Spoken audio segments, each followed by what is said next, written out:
Here I have the PHOERA makeup kit. It comes with 2 beauty blenders, a brush, face primer, a skin serum, 3-in-1 color correcting full coverage cream, and a foundation. I went ahead and applied all of them, and I will go ahead and show you the final look while using the brush and beauty blender. It's actually been a few hours since I did my makeup using the PHOERA makeup. As you can see, I did use these before and then I used this after. You don't need to use these prior to adding the foundation. You could actually just use these as like this one has tint. They actually both have tint. This one's color correcting full coverage cream, and it was really full coverage, which I liked.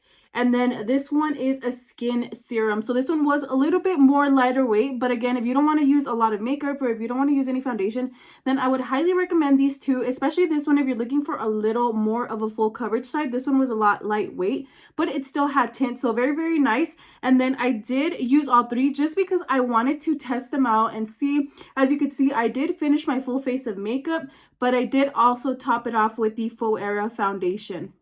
I absolutely love the brush as well. Very soft bristles. I was able to do my full face of makeup with this, but overall I went for a walk. As you can see, the makeup is holding out together, so very, very nice. Overall, I would definitely recommend. Great quality product, 10 out of 10.